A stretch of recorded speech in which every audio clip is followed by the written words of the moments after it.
in the face of the growing horror in the Middle East, we are acting to keep alive the possibility of peace and a two-state solution.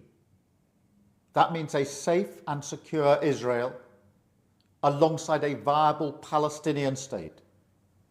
At the moment, we have neither.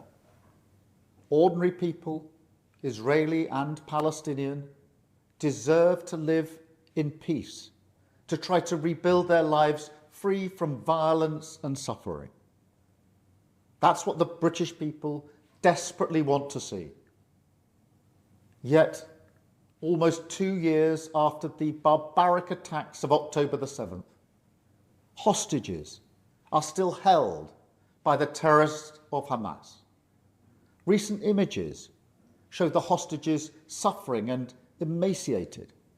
Hamas even refuse to release all the bodies of the dead. I have met British families of the hostages. I see the torture that they endure each and every day, pain that strikes deep in people's hearts across Israel and here in the United Kingdom. The hostages must be released immediately, and we will keep fighting to bring them home. Let's be frank. Hamas is a brutal terror organisation. Our call for a genuine two-state solution is the exact opposite of their hateful vision. So we are clear.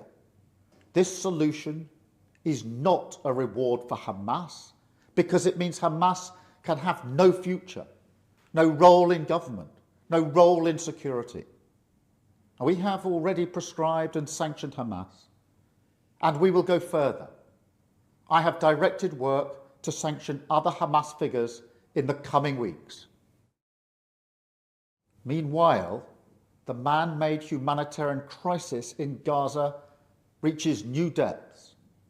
The Israeli government's relentless and increasing bombardment of Gaza, the offensive of recent weeks, the starvation and devastation are utterly intolerable.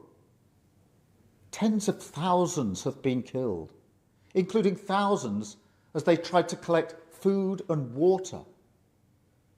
This death and destruction horrifies all of us. It must end. We have evacuated the first group of sick and injured children to the United Kingdom to be treated by the NHS, and we continue to increase our humanitarian support. But still, nowhere near enough aid is getting through. We call again on the Israeli government to lift the unacceptable restrictions at the border, stop these cruel tactics, and let the aid surge in. With the actions of Hamas, the Israeli government escalating the conflict, and settlement building being accelerated in the West Bank, the hope of a two-state solution is fading. But we cannot let that light go out. That is why we are building consensus with leaders in the region and beyond around our framework for peace. This is a practical plan to bring people together behind a common vision and a series of steps, including the reform of the Palestinian Authority, that takes us from a ceasefire in Gaza to negotiations on a two-state solution. We will keep driving this forward. As part of this effort, I set out in July the terms upon which we would act in line with our manifesto to recognise Palestinian statehood. That moment has now arrived. So today, to revive the hope of peace and a two-state solution, I state clearly, as Prime Minister of this great country, that the United Kingdom formally recognises the state of Palestine. We recognised the state of Israel more than 75 years ago as a homeland for the Jewish people.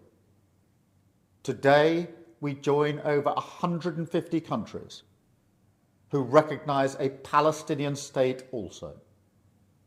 A pledge to the Palestinian and Israeli people that there can be a better future. I know the strength of feeling that this conflict provokes.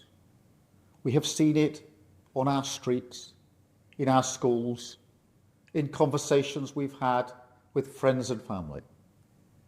It has created division. Some have used it to stoke hatred and fear, but that solves nothing.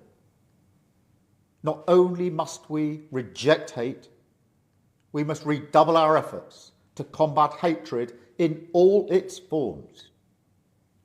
We must channel our efforts, united together in hope, behind the peaceful future that we want to see. The release of the hostages, an end to the violence, an end to the suffering, and a shift back towards a two-state solution as the best hope for peace and security for all sides.